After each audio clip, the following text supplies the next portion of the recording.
Bore da iawn I chi gyd a chroeso i'r oedfa foreol ar fore hyfryd o haf, yn fe, ni'n ffodus iawn gyda'r tywydd yn ddiweddar. Lovely to see you all, members, friends and visitors, and hope we have a blessing of being together and worshipping together on this lovely summer's morn. And we join together in singing our opening hymn, yr emyn agoriadol, 76 geiriau cyfarwydd. Mae Duw yn llond pob lle presennol ym mhob man, a nesaf yw fe o bawb at enaid gwan. Wrth law o hyd I wrando cri, nesau at ddiw sydd dda I mi. 76.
Ddiw sydd dda I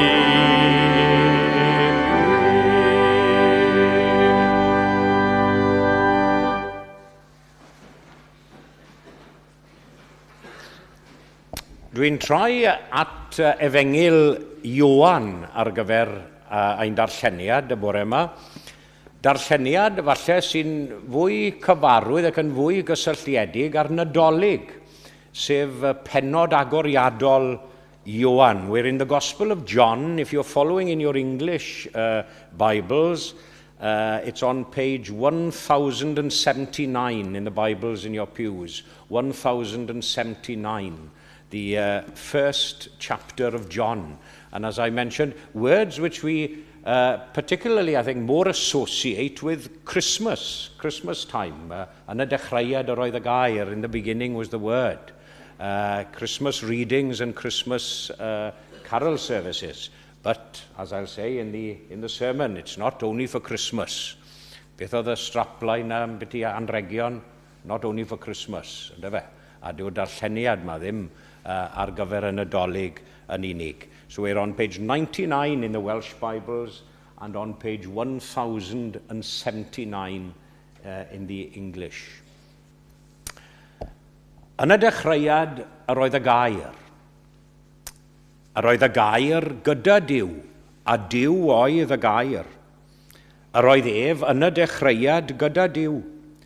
Daeth pob peth i fod trwyddo ef. Hebddo ef, ni ddaeth un dim sydd mewn bod. Ynddo ef yr oedd bywyd, a'r bywyd goleuni dynion ydoedd. A mae'r goleuni yn llywyrchu yn y tywyllwch, ac nid yw'r tywyllwch wedi drechu ef. Daeth dyn wedi ei anfon oddi wrth Dduw a'i enw Ioan. Daeth hwn yn dyst i dystiolaethu am y goleuni, mwyn i bawb ddod i gredu trwyddo. Nid ef oedd y goleuni, ond daeth i dystiolaethu am y goleuni. Yr oedd y gwir oleuni sy'n goleuo pawb eisoes yn dod i'r byd. Yr oedd yn y byd, a daeth y byd i fod trwyddo, ac nid adnabu'r byd mohono. Daeth i'w gynefin ei hun, ac ni dderbyniodd ei bobl ei hun mohono. Ond cynifer ag ai derbyniodd, rhoi sydd yn hwy, a rai sy'n credu yn ei enw, hawl i ddod yn blant Duw. Plant wedi ei geni nid o waed nac o ewyllus cnawd, nac o ewyllus gŵr, ond o Dduw. A daeth y gair yn gynawd a phreswylio yn ein plith yn llawn gras a gwirionedd. Gwelsom ei agoniant ef, ei agoniant fel unig fab yn dod oddi wrth y tad. A mae Ioan yn tystio amdano ac yn cyhoeddi, hwn oedd yr un y dywedais amdano. A mae'r hwn sy'n dod ar fy ôl i wedi fy mlaenori i, oherwydd yr oedd yn bod o'n blaen ni. Felly ychwanegu Duw i fendith at y darllen a'r gwrando hefyd o'i air. Ac fe ganwn ni ymhellach gyda'n gilydd yr ail emyn sydd 769, 769. Canaf am yr addewidion ar fy nhaith, lawer gwaith troesant yn fendithion, i ddymderoedd pob cyledi, nefol wawr, dreiddiau i lawr, Duw sy'n hau goleuni. 769.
Cyfle ni nawr i droi at Dduw mewn gweddi. Let us turn now to God in prayer.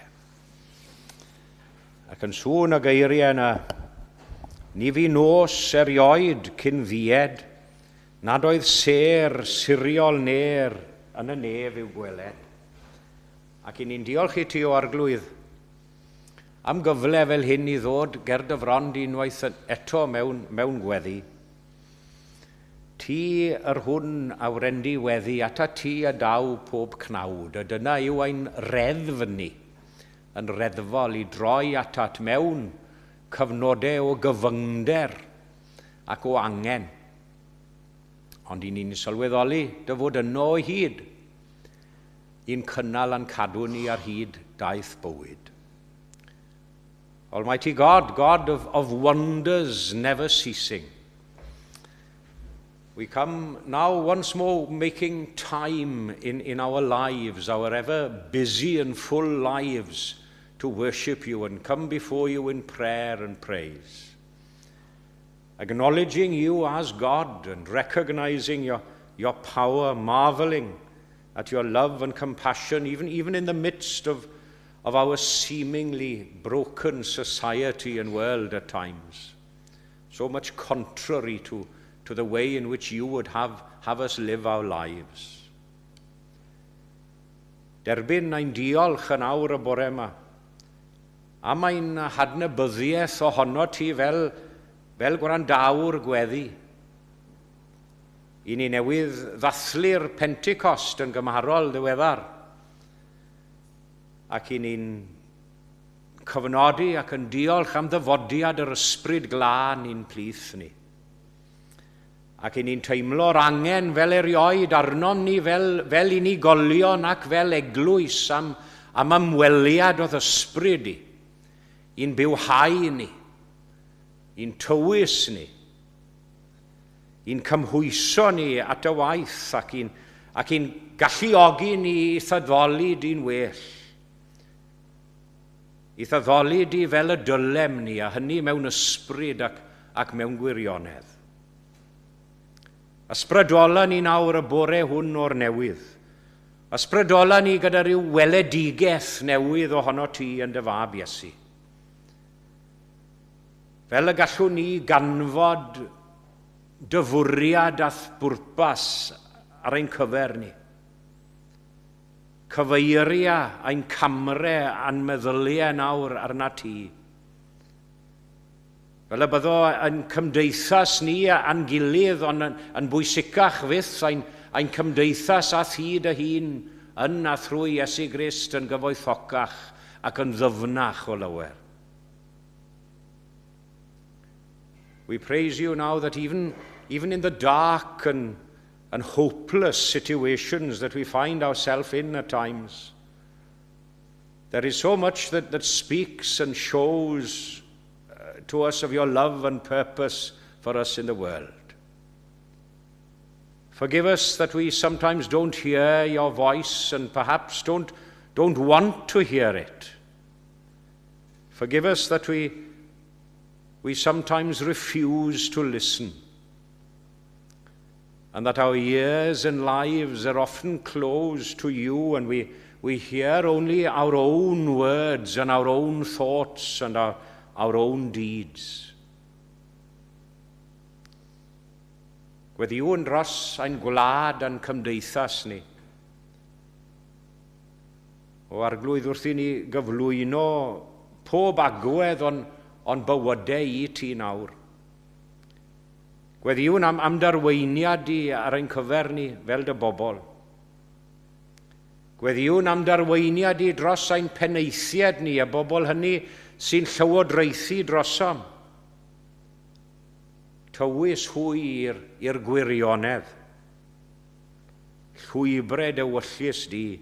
Gweddi yw'n arglwydd arna ti, meddyr emyn, dros lywodraethau'n deiar ni. Roedd iddynt weledigaeth glir i ganfod rhyddid yn y gwir. I ni'n gweld gymaint o anwiredd yn aml yn ein llywodraethau. And as in every service we pray for those in need this morning. many of our family members here, of the family of faith here in this church, who are ill, who have been in hospital lately and awaiting hospital treatments and ongoing treatments. We think of them. Some who would have been with us this morning were it not for ill health and other circumstances. We pray for you to be near to them now and that they feel that we are praying and thinking of them. And then for all those who we know nothing about, but the many lonely, sad, bereaved, those with other ongoing health problems, financial worries perhaps, and relationship issues. Bydd gyda phawb y bore yma sydd angen dy gysur ath nodded ath nawdd. Yn dy drigaredd nawr ysgafnha ei gofidiau nhw. Tawela ei meddyliau a diddana ei hysbrydoedd nhw. Fel y byddo dy bresenoldeb di yn gallu bod yn gysur i troi'r tywyllwch i oleuni a sefyllfaoedd o anobaith i obaith. I ni'n cyflwyno ein hunain hefyd i ddofal tyner, a gofynnwn hyn oll yn a thrwy heiddiant dy fab annwyl Iesu Grist ein gwaredwr. Amen.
Wel, bore da a chroeso cynnes I bawb yn aelodau a chyfeillion i'n hoedfa bore yma. A very warm welcome to members and friends to our service this morning. A croeso hefyd i'r sawl sy'n ymuno â ni o bell ag agos ar YouTube. Ni'n ddiolchgar iawn i'n gweinidog am ei arweiniad fel arfer ac I maic am ei gyfeiliant wrth yr organ.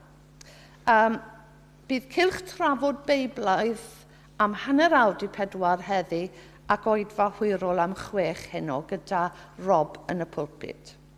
Sil nesa yn cenad gwadd yn oed fawn y bore ar hwyr fydd y parchedig Robin Samuel pen y bont ar ogwr. Next Sunday, our guest minister in the morning and evening services will be the Reverend Robin Samuel Bridgend, who has worked for Christian Aid and also for the Union of Welsh Independence.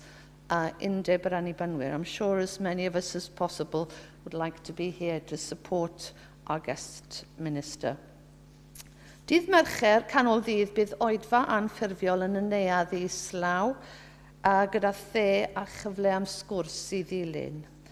On June the 21st, after the midweek service at 1:05, there'll be an organ recital with Makoto James, a former organ scholar at Christ Church College, Oxford, performing. Pythefnos i heddi, sef Mehefin y 5 ar hugen, bydden nhw'n cynnal ein gwyl flodau flynyddol, a bydd myfyriwr o goleg y bydyddwyr Caerdydd, sef Griff Jenkins o Lwyn Hendyn Arwen Oedfa'r Bore. That's our annual Flower Festival, which will be held here on June the 25th. That's in a fortnight's time. And you're invited to bring in small posies of flowers, preferably in vases, to the morning service to adorn the sides of the chapel. And then you might wish to give them to someone afterwards or take them home. Bydd Rob yn arwen oedfa gymyn yn yr hwyr am 6 y noson hynny, a bydd e hefyd yn derbyn aelod newydd, sef Philip Thomas o Gaerfyrddin, y 5ed aelod newydd eleni, sy'n newyddion da dros ben. The 5th new member that Rob will be welcoming to, that's on June the 25th in the evening communion service. Tickets are for sale for our celebrity organ recital on July the 1st with Thomas Trotter performing. Felly, gofynnwch i Rob neu Paul am docynnau os gwelwch yn dda. Cofiwch ddod lawr i'r neuadd i gael te a chwmnia ar ôl yr oedfa. Do join us for tea and fellowship after the service. Ac yn awr fe ddawn o amgylch i dderbyn eich rhoddion. Diolch yn fawr.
Roddion a ddagwn i ti arglwyddiwr, a diolch am dderbyn yn gosonydd stor, yn llawen a gnawn a'n haddin edanghyd, i ddwy'n ein tystiolaeth i ti yn y byd.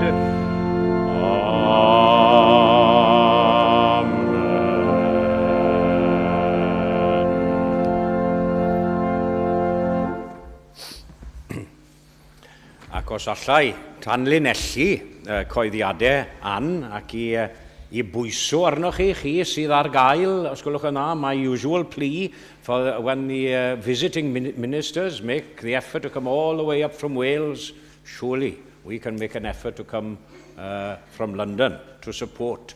So that's next Sunday. I'll be back by the evening service with Robin Samuel. And as I say, an important Sunday then on the 25th. So please make every effort if you are here and available to support the student, Griff, in the morning. And as Anne mentioned, Philip Thomas, who's bringing his letter of commendation from Tabernacle Cyfyrddin to membership with us here. And Griff is with us for the whole week. Well, most of the week until Thursday, and he'll be taking the Wednesday lunchtime midweek service as well, whatever that is, 25th, 6th, 7th, 8th, eto beth yw'r dydd Mercher. So if you are available then, please come along and support him in that lunchtime on that Wednesday.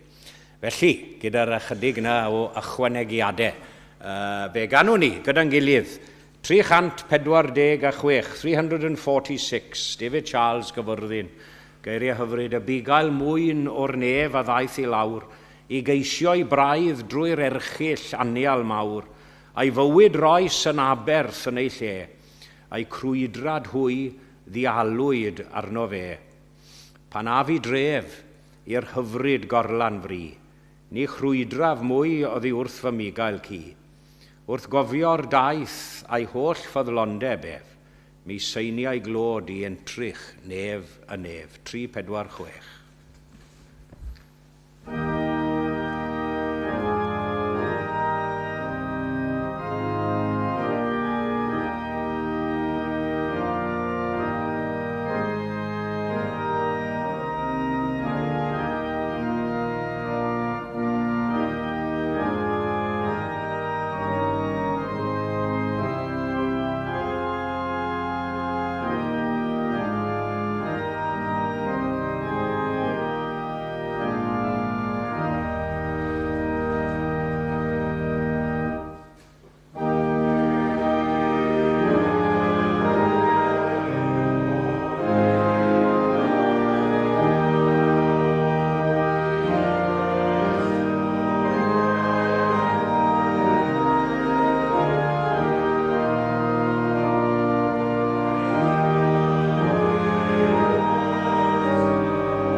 iau glodi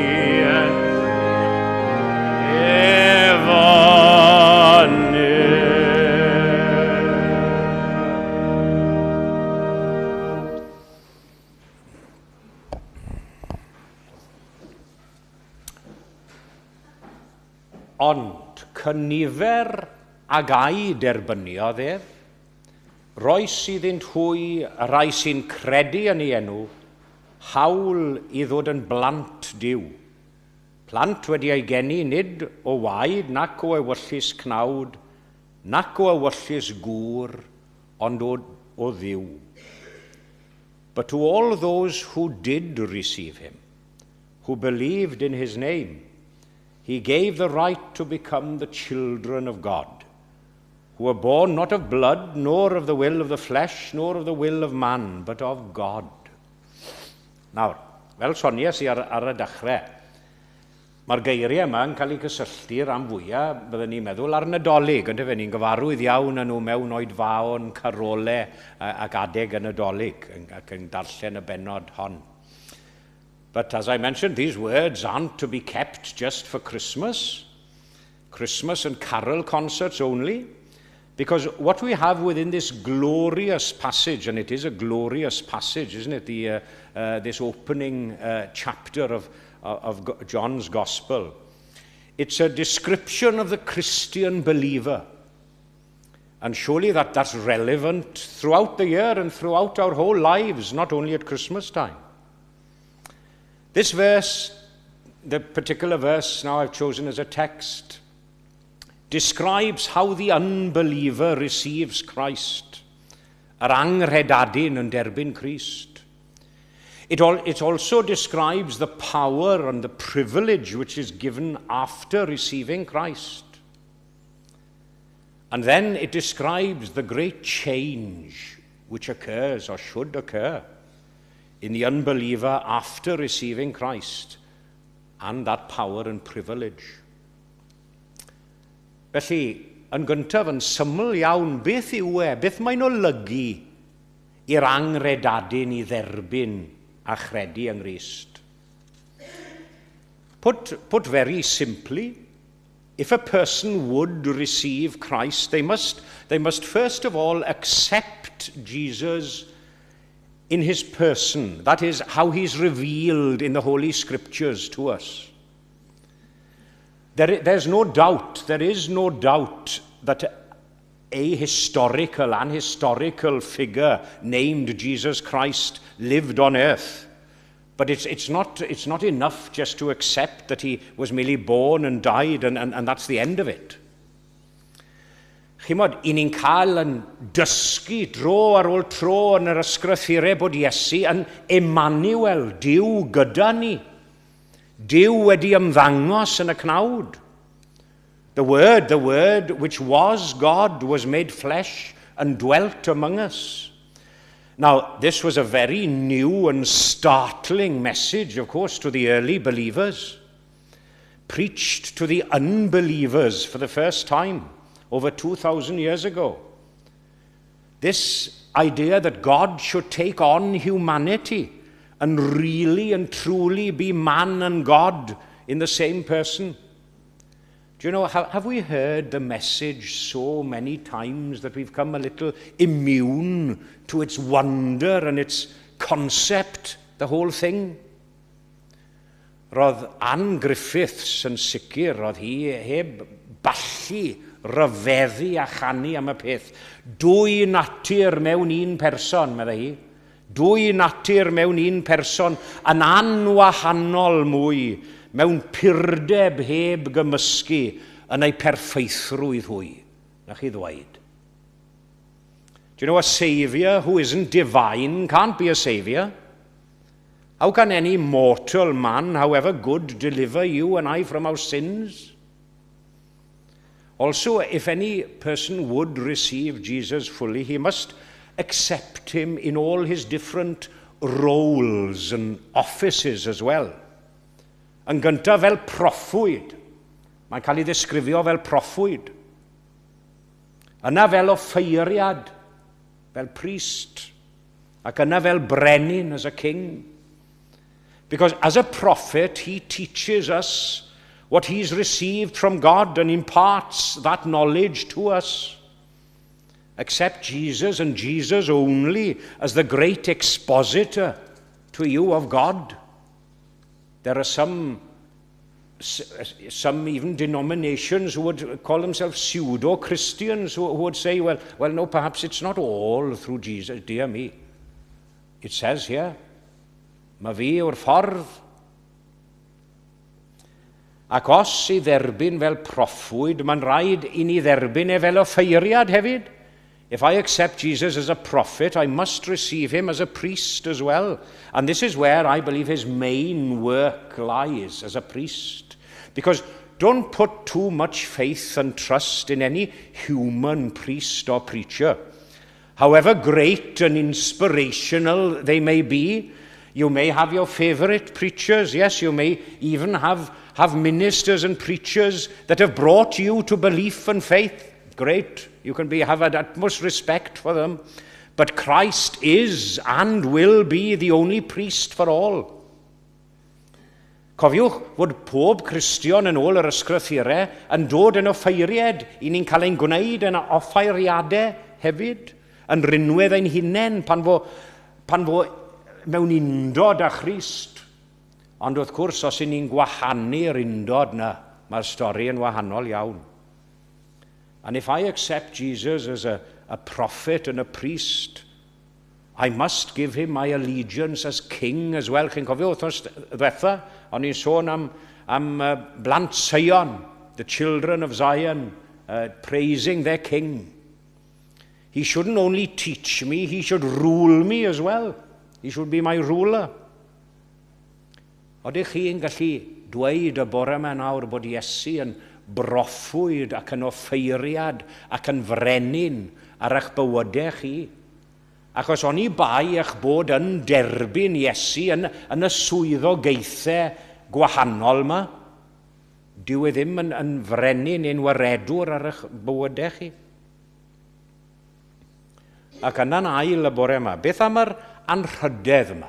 Beth am yr anrhydedd sy'n dod i'r rheini sy'n ymddiried y mab Duw? What about this great privilege which is given to those who trust in the Son of God? And what do the words of the text say? But to all who did receive him, who believed in his name, he gave them the right to become children of God. Hawl I ddod yn blant Duw eto yn debyg i'r neges wrth oswetha, blant Sion. Do you know, I feel it's more stronger and forthright in the old translation. To them he gave power. He gave power to become the sons of God. E fe a rodde sydd yn dallu I fod yn feibion I Dduw. And if we are the children of God, surely there must be this close and unbreakable bond between us. Unfortunately, as I often say in many sermons, not all human fathers and parents are as loving and as caring to their children.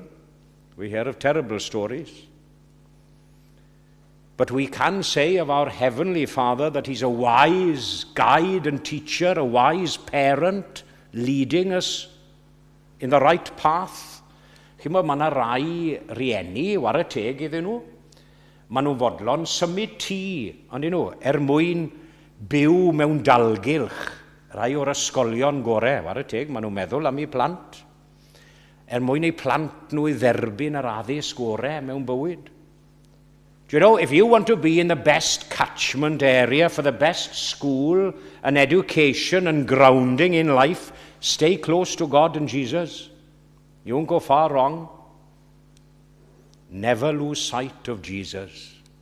Chi'n gyfarwydd ar un emyn wedi dyfynnu fe'n aml, ond ni'n canu fe yn yr ysgol ddyddiol a'r ysgol Sul hefyd yn Saesneg. O pilgrim bound for the heavenly land. Never lose sight of Jesus. He'll lead you gently with loving hand. Never lose sight of Jesus. Day and night, he will lead you right. Never lose sight of Jesus. Yes, simple, very, very simple. But dear me, if we only lived those words, we wouldn't go far wrong. There's no school like the one in which love and mercy is the head teacher. A does dim reswm yn y byd pam na allwn ni I gyd I fod yn ddisgyblion yn yr ysgol honno chwaith. Ond ni, bai yn bod ni yn dewis I fynychu'r ysgol. Sy'n farwen ni at y pwynt ola dwi am rannu gyda chi bore yma. Y newid mawr yma sy'n digwydd. Y newid mawr sy'n digwydd yn yr angredadyn wrth erbyn Crist. This great change which occurs in the unbeliever after receiving Christ. O'r fath newid ryfeddol a wnaed yno fi. And with this great change comes great responsibility as well. Because every person who puts their trust and belief in Jesus is reborn to a new existence. Now, do you know, many people feel a little awkward and embarrassed, when they talk, born again Christian, dear me.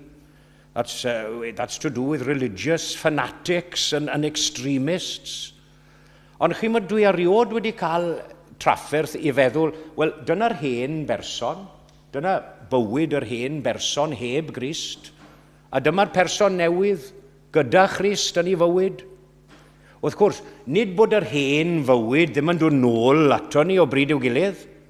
Ynddo fe, mae rhaid I ni fod yn ofalus I gadw pethau dan reolaeth. Maen nhw'n treiddio i'r wyneb, the old person without Christ, he does come to the surface at times. And we've got to make sure that Christ comes back into our lives. So that's the new birth, the old person without Christ, the new person with Christ. It's nothing to do with fanaticism or extremism. Achos cofiwch, we are none of us born Christians. We might have been born into a Christian family and brought up as Christian in a Christian household and taken to chapel and Sunday school. Now, that doesn't automatically make us Christians. It may certainly be a help, but it's no guarantee. There are many who have been brought up like that, but have not become Christians. Let's all pray this morning to be made new creatures, as they are described in the scriptures. Creaduriaid newydd. New creatures, new people in Christ this morning and every day of our lives.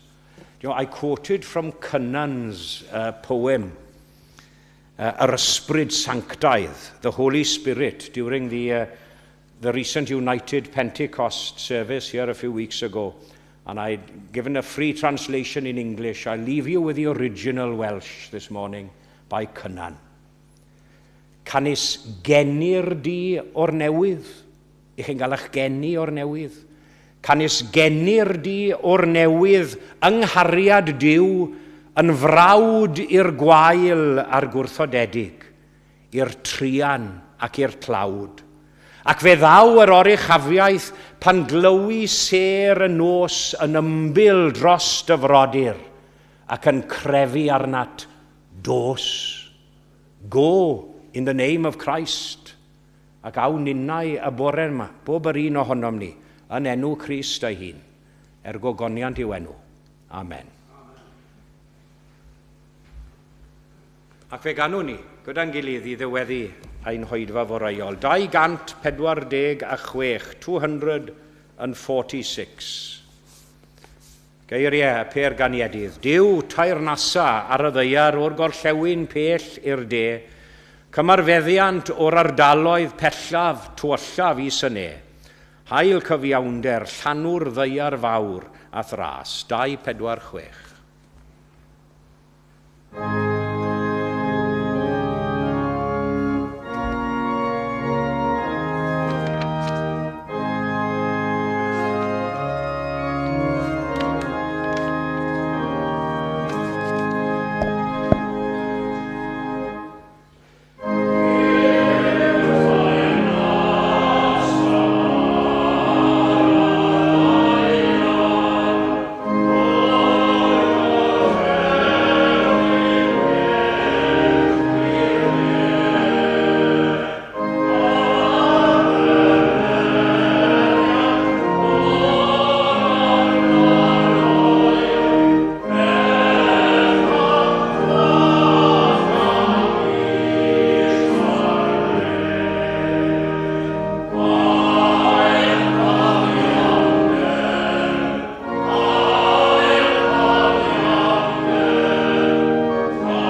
at sain, esbod at sain, oliant anam gol hir.